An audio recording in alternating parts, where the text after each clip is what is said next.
and we are back. And we are here for our next episode in our series on brain computer interfaces. We're going to jump ahead now, so because I've just been, scanning through the paper, and it gets real technical into this point, into all the different scanning methodologies and how they all work, and also even what type of systems there are, which companies, and how much they cost, and all this kind of stuff. So which is actually pretty cool for a review paper, and even they're like making guidelines about, like this one only costs this much, and etc. So, which is, that is pretty cool. That's just, advice that's being given out. Like, if you want to do your own brain scanning setup, like I would recommend the XT723, which is awesome. But I don't really want to get into all the technical details of that. I don't think that's useful. We're gonna stick to the big picture sci-fi stuff. Yeah. So the summary of the most popular BCI applications. So we're going to jump ahead to this table, talking about, I've talked a little bit before about what it's used for, but let's jump right in. So to what the experts say it is being used for. So application 1. Spelling applications. So, and that I was like, what do they mean here? But they literally mean helping people spell words. So this is one of the most basic applications of BCIs for people with disabilities used for communication purposes, where users using their brain activity choose the appropriate letter. So yeah, if you have really advanced either physical or mental disabilities, so there's a serious case of autism, where they literally cannot form words and sentences. But some kids, some people, not just kids, adults have this too. You can get them on cards. There's a potential for them to use that similar type of feedback mechanism to actually get them to letters, which is really cool. So so it's like using the mechanisms that they can use, their own feedback mechanisms that. To begin to let them to form words and sentences, because they don't have a problem hearing the words and sentences. It's the output system that is broken, or not formatted in the same way. Let's put it that way, yeah, as the rest of us. So that can be an issue, and also people with severe disabilities. So that's pretty cool. And they can use EEGs, so just the sort of scan on top of the brain type stuff, for this one, which is nice. Next one which is an awesome name, neurogaming, yeah, and VR and AR. So like this is the most sci-fi one, right? So I've written about characters that have all this stuff, right? Neurogaming I haven't really gotten into so much, but VR and AR. So yeah, controlling video games, virtual or augmented reality applications using BCIs. So one of the most popular current trends in the field. Yeah. And I think one of the cool things here is that combined data sources. Yeah. So on top of your, let's go with a simple setup. You've got an EEG, so just getting the brain scan. You can also add heart rate, motion control, and facial expressions. Yeah. So, like whole body wearable suits combined with a brain scanner. And you can also pick up your heart rate, and also you can pick up facial expression cues, or you can do actions with eye triggers, like neuro-linguistic programming style. So that's super cool. And yeah, absolutely that's the future, combining all these things. And I've noticed though, that they've listed the source data, and they haven't included all the invasive ones yet, because reading this paper, scanning through this whole paper, they're like, oh yeah, we're going to do head over, for people don't want to drill into their brains just to play video games. I'm like, have you met gamers? Have you met professional gamers? For sure they would do that. Like I was at one point, I got really into StarCraft 2, and I worked my way all up to the High Diamond League, And yeah, man, like I was obsessed, right? I like if somebody was like, yeah, like you know, we can improve your click rate by adding something to your like adding something to your brain. I'd be like, how much is that? Yeah. So yeah, like no amount of Red Bull is going to give you that direct mind to mind connection, right? So yeah, I think that could even be one of the ways that cyberization in the private space kicks off. Like genuinely, like people that are just in maybe like because in the it might be regulated in online or face to face high level competitions like Dota and League of Legends and StarCraft and stuff like that. So it might not come from there. I think my hypothesis is that that will come from the MMO digital world type setups, right? There will be people that are so, and there are people that are so invested in this world that they're like, I want to connect my mind to that, and I will go and do this. I will go fly over to Turkey where I can find a surgeon that'll cut me open however I say that I want them to do it, and they will put electrodes in my brain, and then I will be in World of Warcraft forever, and it will be awesome. Yeah. So like that's going to happen. Like, and I think one of the potential ways that technology really starts to kick off. So yeah, you get a lot of fun types of surgery in Turkey if you want, right? Okay, let's crack on. But yeah, like I think that's one of the potential routes for invasive commercial brain applications. Honestly, people have died playing World of Warcraft. People have let their children die playing World of Warcraft. It's not a laugh. That's a horrible thing. It happened in China. It's a married couple, that were just obsessed by this game, and then their child, like they're in prison now. So yeah, like like if you can do that, you can definitely have electrodes shoved into your brain to get more out of that game. Yeah. Neuromarketing. This is terrifying. Okay, this is terrifying. This is one of the things that is like, this is one of the dark sides of this for sure. Neuromarketing methods, including EEG analysis, provide a better understanding of brain mechanisms and consumer behavior to improve marketing strategies. So that's literally, we're going to scan your brain when we show you adverts, and we're going to be like, yeah, ladies like this. Ooh, 23 to 27-year-old males like this. Yeah, so we can refine adverts further and further and further. Yeah, and so obviously if this technology becomes widespread, you have the potential, and you have brain, you have feedback systems. So you're watching live TV with your brain headset on. Yeah, maybe you're getting some feedback from it or something like that.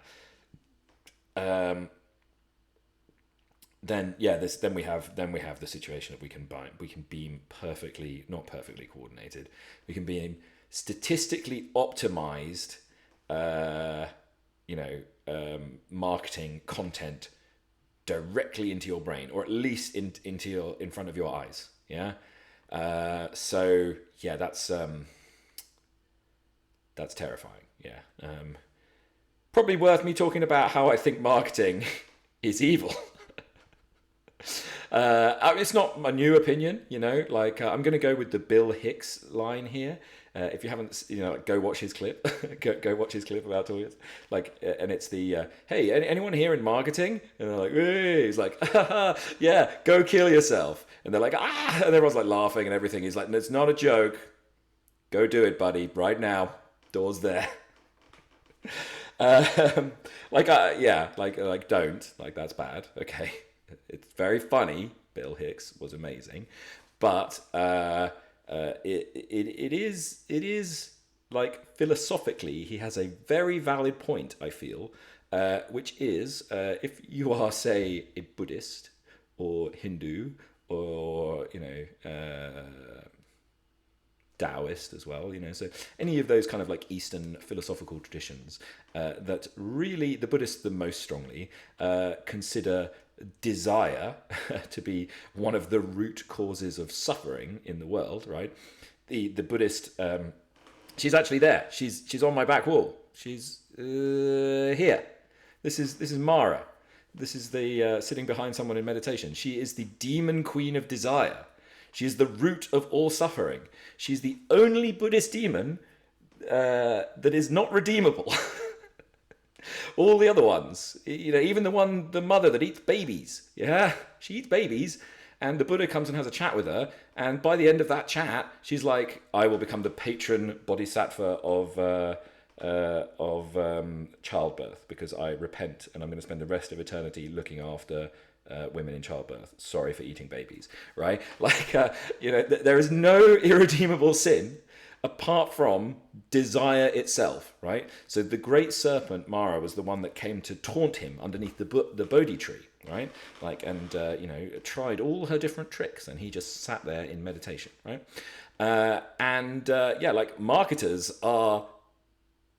they're like her boys, right? Her bros, because they are, they're the servants of the enemy, right? They're trying to increase desire, right? They're trying to create more desire, which causes more suffering and more attachment in the world, right?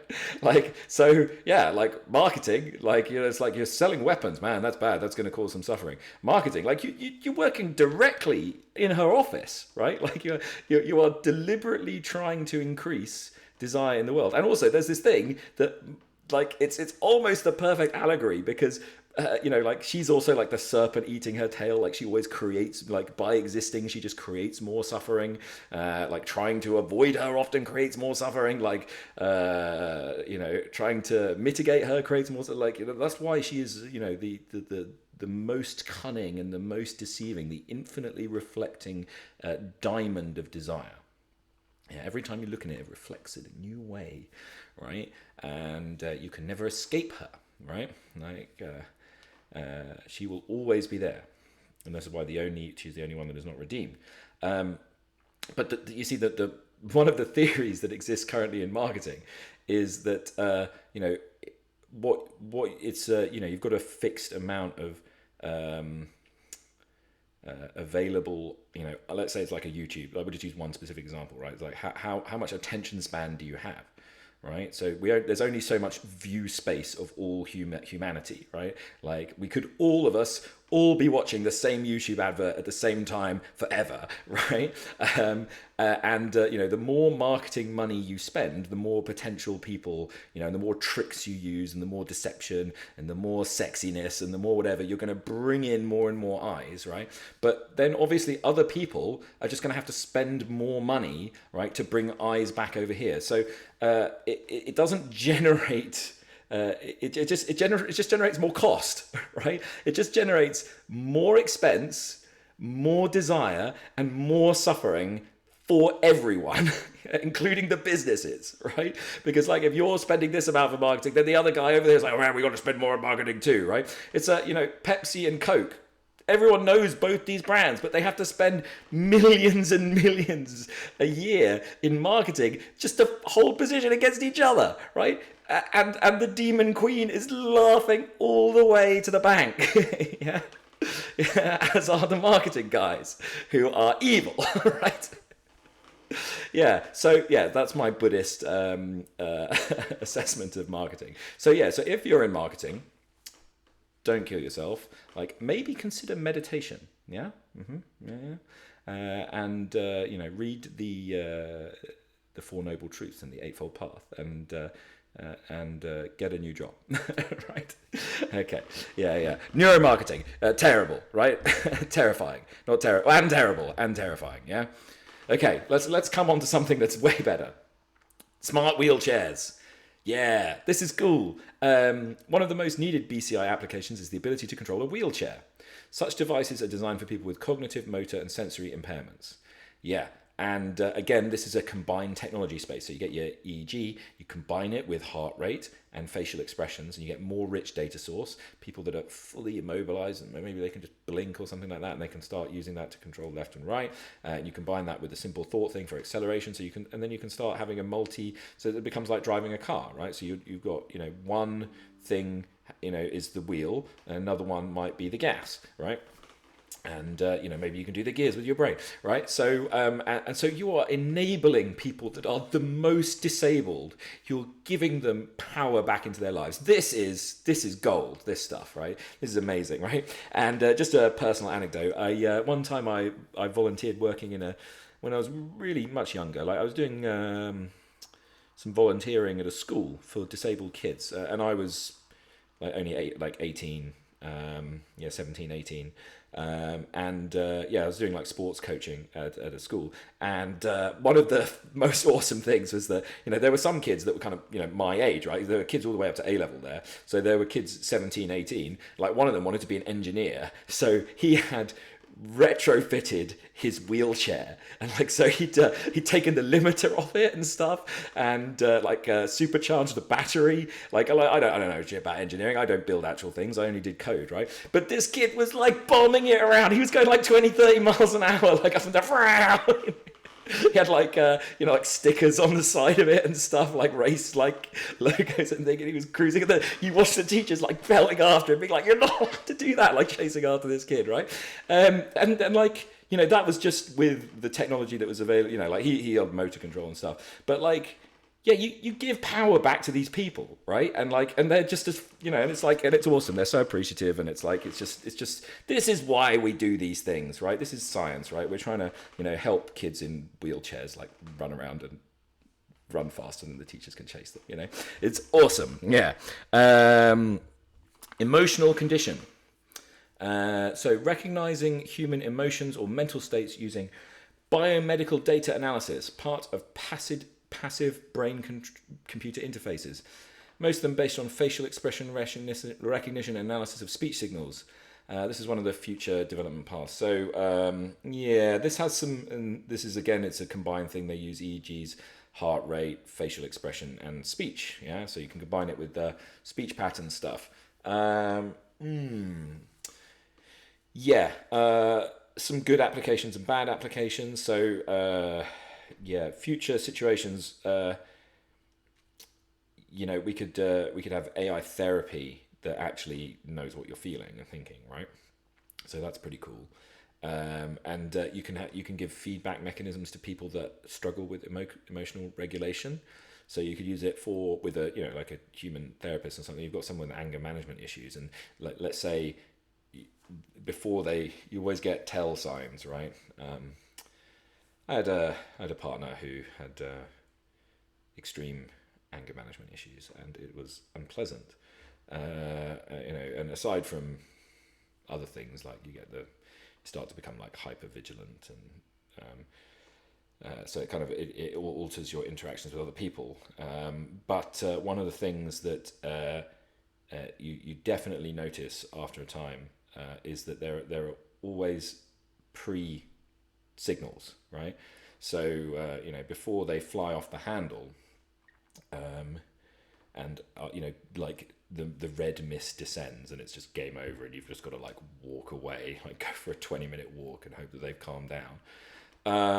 Then before that, there's a load of little warning signs, right? But the thing is, most of the time they are not self-aware enough to notice those. Yeah, so they're not, so that they start like talking faster, they start moving their hands more, the breathing rate will change, like all these kind of things. So you could design a therapeutic setup that shows them this, right? Like you could do couples therapy and have one partner's brain and the other one pisses them off, and the therapist like that, you feel that, right? That, and it's on the screen or whatever, and they're like, okay. Which probably piss them off even more. But anyway, that's just one example, right? So it's like you could do it. You could do it for negative thinking, people that go into depression spirals, people with anxiety. Like you do all sorts of stuff like that. Yeah. So that's cool. Like so there are some good applications there. Yeah. Of course, that could also feed into neuromarketing. Yeah. And gaming, right? And other stuff. Like you could have new types of games. Like you could have freaking cool, awesome. So you could have games where the dialogue trees switch if your like mood changes and things like that. Yeah, so you can have, that's like a way more advanced form of role playing game. Like just one idea right off the top of my head. Like that is cool if we could do that, right? Robotics. Okay, yeah. Improvement of multi-dimensional control systems with the use of BCIs. Yeah. So I mean, like robotics, but I also say cybernetics, right? So you could have. So I mean, oh man, there's like this was huge, right? So you can control robots with your brain, right? So you can have your little drone fly around and go left, right, up, down, and stuff like that. That's cool. People are doing that already, yeah, which is cool, and that's all good, So, but like, wouldn't it be even better if you had two extra arms, right? Like two robot arms, yeah. Yeah, like attached to you, and then you're doing this, or like, or do a classic Ghost in the Shell one, which every time I see this, it's like, oh, that's so cool. Is the when they have the multiple fingers come out and he can type like a million miles an hour, like this, right? Yeah. So you could have the extension of human capability, yeah, and this would include all of your other robot extensions, so robotic eyes, super hearing, sonar hearing, all this stuff, right? Yeah. So that's all cool. Like, yeah. And this includes a full range of brain techniques, including invasive ones, right? Again, people aren't pushing this, but in the field, the general attitude is like, for any of these kind of things that are not for rehabilitation, then they're not pushing it. But again, like I just think it's going to blow up, So like for human modification and enhancement, is the medical field is struggling to, like the demand is way higher than what is being available. It's being controlled centrally, in especially in like I'm in a socialized medicine country, like I'm a big fan of the NHS and stuff, but like if you want stuff like anti-aging treatments, which we have, like we have really good things, or like male hormone therapy as you get older. So if I want to take control of your hormones as a guy, interestingly enough, HRT is accepted in women, right? But TRT is like, whoa, no, we won't do that, right? So you gotta go somewhere else, right? You gotta go private, or you gotta go abroad, right? I'd also like plastic surgery for cosmetics and stuff, like in areas where it's non-socialized medicine. So again, like Turkey, Thailand, Korea, and stuff. The demand is fucking huge, right? Like all the people from those, like from social Western Europe, they're all flying over to get all that stuff done, right? The same thing is going to happen for these technologies, yeah? Once there are safe examples of, people, like let's say you got the point where the guy who's running the 100 meters is going way faster than Usain Bolt ever could, right? Like, he's the guy in the disabled Olympics with his robot legs is just killing it, because they've got some new polymer on the bounce type things. There's going to be a couple of guys that are just like, I'm getting them. yeah. So yeah, like again, like all this robotics and cybernetic stuff, like, yeah, there's going to be a pushback. There's going to be the traditional medical complaints, but there will also be doctors that are like, yep, let's do this. Smart appliances. Controlling various domestic appliances using BCIs, such as, among other things, window shutters, lighting, ambient music, TV set screens, etc., for connecting reality or connecting with reality for an AR solution. That is cool as well. So yeah, some cool stuff here, yeah? And again, they use all the combined sets, so your brain scan, your heart rate, your speech. Like I think like the window shutters, lighting, ambient music and stuff, like, do we need brain scanners for that? Like you can just pick up, somebody could just have a little chip in them or something, or you can just have it in your phone, right? And everyone carries them around with them all the time. And then when you walk in the room, it sets up that, people are doing that already. Again, like it would be pretty cool, like again, the more brain stuff would be okay, but now I'm in there and I want to adjust everything, and I want this setup or this one. Again, like, do people have that many of those things? Like, can you just like have a drop down of 4, right? You know, or the voice activated. You know, Alexa, you know, room set up 3. I've got my girlfriend's coming over. Yeah, like, and then the mood lighting comes down, right? Yeah, maybe. But AR, that is cool, right? Okay, so like then you take it up a whole new level, right? So you could have a situation where let's say the boyfriend this time. So my boyfriend's coming over, and headset for me, headset for him, and you know, come on through, man, and whew, here we go. Like we're in, you know, Winter Wonderland or whatever. It's like, I always wanted to see the Northern Lights. I wrote this program just for you, and you've got that shared, wonderful experience in your living room, right? That's cool. Yeah, I'm having a good time with him. Yeah. So yeah, that's all good, man. Like, I think that is a, you know, like more of that kind of like AR like type thing. You know, there will be people sitting there just like changing the channel with their brain and stuff. Yeah, again, like I don't consider that to be a huge threshold, but like again, you know, there'll always be someone that will like want everything just right. So that's definitely a thing. And last one, because we're going along today. Rehabilitation. Yeah, and so this is the last one. This is the last big one. Good solution for patients with little or no functional recovery of the upper limb motor function. Yeah. Oh, man, they have the odd sentence here. It's not good. And it has strong therapeutic potential for inter alia stroke patients. Yeah, I mean, just it's bigger than that, I think. I mean, maybe they pulled speech and language into a different category because they had the spelling one, but not just spelling, like, you know, speech and language therapy, like being able to get neurofeedback. So like, you know, it's like, no, that's wrong.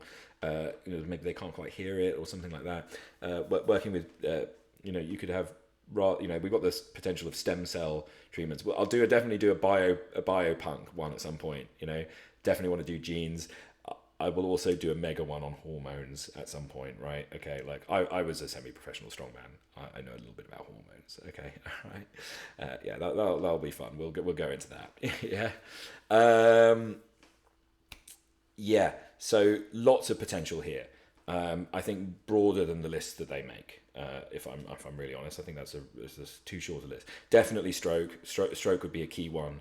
You know, you've got damage to brain regions, so but neuroplasticity is a thing. So rather than plugging into that region, maybe you have other regions that are still firing, but it's not linking up yet. So you can really help drive those patterns, right? So get those new firing patterns going over and over again in a much more because you'll know every time you get it right. You're like, oh, yep, no, that's right. Yep, that's right. That feeling, do that. Yeah, there. Yep, go again. And so you could massively speed up rehabilitation programs, like, and that is super cool. And then, yeah, they talk specifically about upper limb motor function. Yeah, so you can't do a lot of stuff if you've got no upper limb motor function, right? So it cuts a load of stuff down. Very cool example of a lady that who was a Taekwondo black belt who just learned to do everything with her feet, which is cool. She's like hopping around the house doing everything with her clothes and everything, like cooking, doing everything with her feet, you know, which is super cool and shows how good we could be with that. I would also, because I'm always looking at the transhumanist stuff, like we could all become her, right? Like, because if you're like, we could improve that process of mind to foot connection, right? Which is generally in most people is crappy, right? You know, like I've done martial arts, right? And, you know, kickboxing. And like when you first start trying to, you know, unless you're one of these, unless you're particularly gifted, like when you're first trying to like coordinate feet in space, like that isn't just stepping, you're just like, blah, blah, blah, blah, you know, foot doesn't go anywhere you want it to, right? You have no precision of the movement and everything. You can't, and you're like, oh, how do I rotate my foot and then extend, you know, like getting the foot in the, you know, like something that we could easily do with our hands, right? Getting, you know, your toes to curl at the right time and to turn over a foot and extend it. That are, like most people are awful at that, right? You know, so like you could improve your dexterity of your feet much faster. Yeah. So again, and like you could do that with all sorts of other things, breathing. You know, like improved. You know, you want to get your Wim Hof breathing going. Like you stick a brain scanner on, and like it's like, yep, no, this is working. Like your heart rate's going down. This one is getting the effect you want. Because a lot of the time you might just be like, you know, trying to get it right. Same with yoga, like the breath of fire. Like you really want to see if you're hitting that right rhythm and pace and everything like that, and the feedback systems are correct, and you're actually, you know, not hyperventilating, but raising that core temperature and getting those adrenal effects. Yeah, like again, like you could see it on a screen, right? So all that stuff is killer. Yeah. So yeah, again, you know, they see the now, but like as soon as you have something that can extend, that can treat a failed part of a human system or a slightly broken or damaged part, it can also then be used to extend that function most of the time. Yeah. Yeah. And that is cool, and that is potentially where we're going. So anyway, yeah, big one today. All the things that they're listed, and then I threw in a couple more that I thought were good as well. So yeah, very good. See you all next time.